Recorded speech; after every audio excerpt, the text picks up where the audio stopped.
Bonjour à tous et bienvenue dans cet atelier. Alors on était sur la construction de notre petit robot et on avait plus ou moins imaginé une tête. Alors moi j'ai un petit peu improvisé donc par rapport à ce qu'on avait imaginé et dessiné. Mais si vous avez envie de le faire complètement différemment, eh bien n'hésitez pas, faites-le, amusez-vous, hein. Là donc moi je suis parti donc hop, sur le dessin et on avait à peu près ça en mode dessin et j'ai réalisé à peu près ça. Donc avec une bouche qui pour moi va être mobile ici, qui va permettre de, de parler. On peut lui mettre des dents, on peut découper la boîte de conserve pour faire des dents, etc. Vraiment, je vous laisse faire à votre envie, à votre goût. Je vais vous montrer un petit peu les procédés de base pour arriver à réaliser cela. Donc tout d'abord, je vais supprimer simplement et on va commencer ici. Donc là, j'ajoute Shift A, je vais ajouter cette fois-ci un cube et on va commencer à partir d'un cube. Donc là j'avais activé pour le rendu, donc je vais enlever le bloom. Voilà. Donc là je fais un SZ ici pour avoir à peu près la taille. Ah oui, du coup c'est la taille de la partie du haut seulement. Donc SZ, on a ça. Là on a le haut et on aura la partie du bas qu'on va faire par la suite. Donc là pour la partie du haut, je vais faire à partir d'une technique qu'on appelle le box modeling. Comme ça, ce sera un petit peu différent que la boîte de conserve qu'on a fait tout à l'heure. Donc là, je fais E, donc une petite épaisseur, comme ça. E, S, donc je fais le rebord. E, vers le bas. Puis E encore ici pour marquer le rebord, ici pour marquer l'arête. Ici, je fais E vers le fond et je fais X pour supprimer les faces. Donc là, on a notre début de boîte de conserve. Ah, j'ai failli oublier, il y a un petit CTRL R ici. Alors je peux le coller et on a, je peux prendre Alt-clic ici, je fais S, Shift Z, donc ça va réduire vers l'intérieur ici. J'avais dit une bêtise dans le précédent atelier, j'avais dit Shift Z, et en fait Shift Z ça réduit, pardon. Si vous faites S, Shift Z, ça va réduire partout, sauf sur les Z. Et j'avais dit en fait l'inverse. Alors, je vois que le petit rebord ici, je mets en mode solide, je vais isoler cet objet et je vois que le petit rebord ici, j'ai bougé, j'ai oublié de le sélectionner, donc je fais Alt-clic ici, je fais X pour le supprimer, les vertices ici, le bord. Donc je refais une coupe ici, CTRL R, je vais tout en bas, CTRL R, tac. Donc là, si je passe en mode objet et que j'active le modifier subdivision de surface, donc si je fais CTRL 1 ou CTRL 2, on a déjà notre boîte de conserve. Je fais un Shield Smooth, voilà. Alors là, je vois qu'il n'y a pas assez de rebord ici pour la petite partie là. Je vais le laisser comme ça puisqu'on va appliquer le modificateur. Pour voir comment va s'appliquer le modificateur avant de le faire, on décoche Optimal Display dans le Subdivision de surface et on va ici afficher le wireframe. Et comme ça, on voit le nombre de faces que ça va faire. Là, c'est trop par exemple. Je vais enlever ici et on aura ça par exemple. Ok. Donc là, par exemple, pour moi, ça me va pour ensuite faire les yeux. Donc, je fais un apply et je reviens en mode édition. Donc là, je vais dans layout, hop, pardon, et slash, hop, c'est pas celui-là, slash pour isoler cet objet. Et là, donc, j'ai suffisamment de faces. Je fais GZZ ici pour agrandir cette partie-là, ZZ. C'est de là qu'on va faire l'œil. Donc, si je me mets dans la vue de face, ah, j'ai fait à l'envers. Ok, dans la vue de face, donc ici, donc GZZ, hop, et GZZ. Donc là, on essaie de faire un carré en fait, hein. Donc si maintenant je fais un clic et une extrusion ES, on a marqué l'endroit où on veut voir l'œil se créer. Donc si maintenant je fais un auto-mirror, alors pour activer l'auto-mirror, Alors moi j'ai deux Mesh Tools. J'ai Loop Tool et Auto Mirror qui viennent ici, vous voyez, soit en mode édition à Edit, soit en mode objet. Avec l'Auto Mirror qui peut venir en mode objet aussi. Donc là, pour les activer, vous allez dans le panneau Édition, Préférences, vous allez dans les add-ons et vous allez chercher dans les objets de maillage, c'est-à-dire Mesh. Et dans les objets de maillage, vous avez Mesh Auto Mirror et vous avez Mesh Loop Tool. Vous les activez tous les deux, ou sinon vous pouvez faire une recherche à Loop Tool et à Mirror. Ok. Bah, Mirror, il a les deux. Ok, donc là, une fois que vous avez activé ces deux add-ons, on va en mode édition. Je vais faire un A et R sur les Z un tout petit peu comme ça. Sinon, les deux arêtes sont trop proches ici. Je crois que je vais faire un essai comme ça. Alors, on laisse comme ça, donc par défaut, et on fait Auto Mirror sur les Y, juste pour voir ce que ça donne. Ok, ça a l'air pas mal. Alors maintenant, j'ajoute en mode objet, CTRL 1, le modifier Subdivision Surface. Je vais sélectionner la face qui est au centre, et je vais faire une extrusion vers l'intérieur. Alors je vais assez loin, comme ça. Hop, hop. Ah, il a touché le miroir, donc je fais CTRL Z. Je vais désactiver provisoirement ici, dans le miroir, le clipping et le merge, enfin le merge surtout. Donc là je fais E, hop. Je fais S. Okay. Donc là on a ça, et je vais...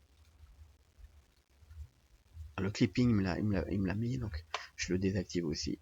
S, voilà. Donc là on a créé le fond de l'œil et la forme qu'aura notre globe.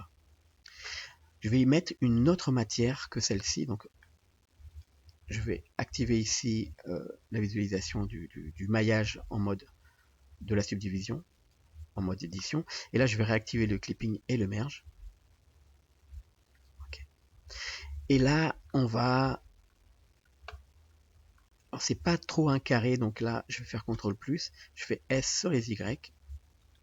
Ah, je suis en mode normal ici. Donc là je vais mettre en mode global par défaut, hein, S, Y.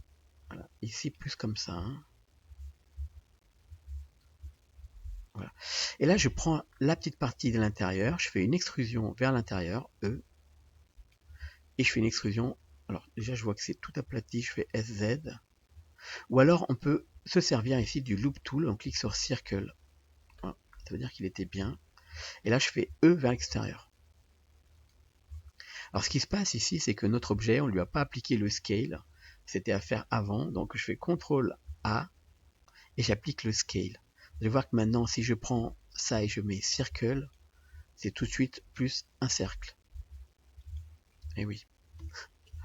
Donc, ok. Donc là, c'est mieux. Voilà, si je prends l'ensemble ici, Alt-clic, Circle. Ok.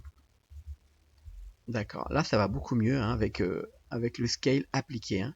Vous avez vu en mode objet, hop, CTRL A, appliquer le scale. Maintenant, on va mettre une matière à l'intérieur de l'œil. Donc, je prends mon truc de matériaux, je fais New. Je fais une base color un peu sombre, comme ça, gris sombre. Et je vais mettre du métallique. Je vais mettre en mode shading ici. Je vais mettre, donc je disais, du métallique. Je vais déjà faire assigner, comme ça, hop, ça assigne. Et je vais mettre une couleur un peu sombre.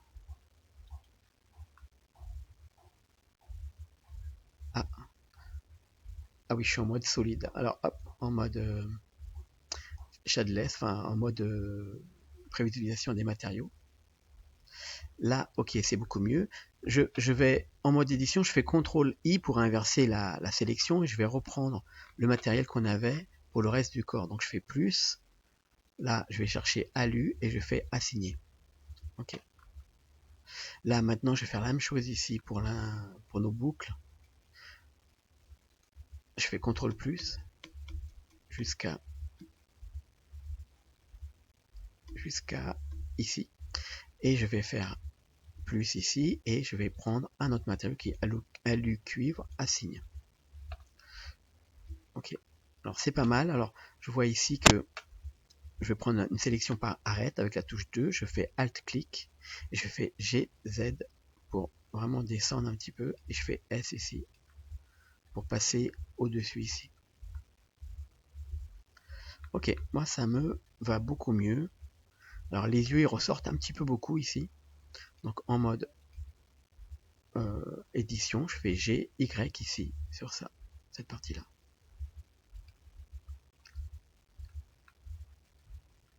Ok, je vais mettre un subdivision à 2 pour qu'on voit mieux la forme.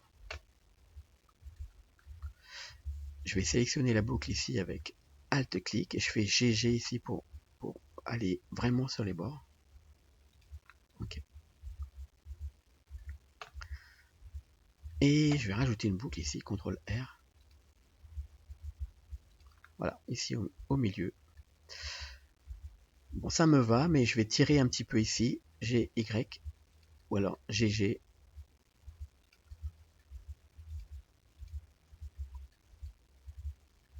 Ok. Alors là, il y a le petit point ici qui rentre à l'intérieur. J'appuie sur la touche 1 en mode édition. Alors, hop, hop, pardon.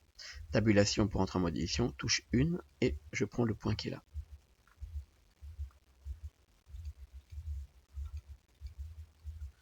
Ok, alors ça vient du fait qu'il faudrait faire une boucle en plus, CTRL R, pour pouvoir tirer dessus, pour pouvoir avoir du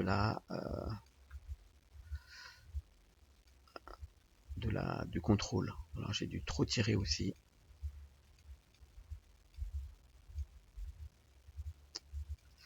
J'ai dû trop tirer dessus. Alors là, je vais sélectionner une boucle et je vais me servir de l'add-on ici, Circle, pour remettre bien le cercle. Ok, Circle. Ok. Donc, je vais faire pareil ici avec cette boucle. Non, celle-là non. Elle s'arrête ici, ok. Alors je vais faire une boucle ici, CTRL R. SZ0 pour mettre bien à plat et je refais Circle ici. Okay.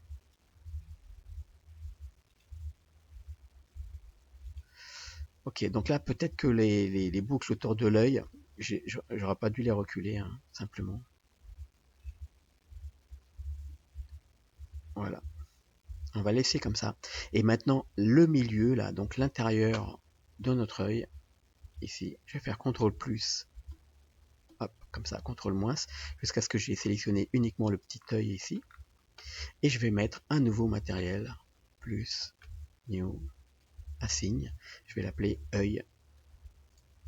Et on va y mettre de l'émission verte et du string à peu près à 5, 6 ou 10. Et on va surtout regarder ce que ça donne avec le bloom activé, comme ça. Et voilà, c'est pas mal. Alors, si vous voyez que c'est peut-être trop enfoncé, pareil, l'œil, moi j'avoue que j'ai un tout petit peu de mal parce qu'on n'a pas encore appliqué le modifieur. Je vais reculer ici l'ensemble du bloc œil vers l'intérieur. Donc là, c'est un petit peu mieux et on a un rendu qui est plus sympa ici pour les deux yeux. Faut pas oublier qu'on est un petit peu aussi dans un style un petit peu, on va dire, cartoon. Et donc ça peut être rigolo comme ça de l'avoir un petit peu bigleux comme ça. Ok, alors je vais prendre cette boucle S, GZ, hop, on marque le rebord. Je vais aller chercher, tac, dans la partie de la boîte de conserve, je fais Shift D et je vais sélectionner avec la touche 1 les vertex à partir du haut, CTRL plus pour étendre la sélection. Et on va aller jusqu'à CTRL plus jusqu'à ici à peu près. Et je fais X pour supprimer les vertices. Maintenant je prends toute cette petite partie là en bas et je vais la mettre au niveau de la bouche.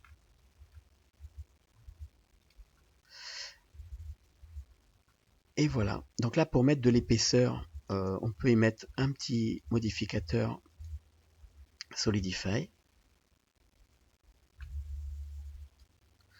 Ici. Voilà, très, pas trop épais, un petit peu. Et on va agrandir la tête, juste comme il faut pour... Voilà. Par exemple ici, avoir un petit personnage bien sympa. Et voilà. De votre côté, vous pouvez faire... Vous pouvez mettre par exemple des capsules, on a vu un petit peu de la même manière, mettre des capsules pour les yeux, vous pouvez mettre une webcam ronde, pourquoi pas, parce que quand j'avais dit ça tout à l'heure, ça m'a fait penser webcam ronde. Et donc vous pouvez innover donc et avoir votre petit personnage, de la couleur et la forme un petit peu comme vous voulez. Web color, je vais mettre ici, web color, et on peut donc avoir chacun un petit personnage un petit peu différent. Là, je vais juste noircir un petit peu plus l'intérieur, mettre un petit peu plus de métallique. Et voilà, et on se dit à la prochaine pour le prochain atelier. J'espère que cet atelier-là vous a plu. Et si vous n'êtes pas abonné, vous vous abonnez et on se revoit donc très bientôt. Ciao, hop, on me s'est planté de bouton. Bon blend à tous, bonne journée, ciao.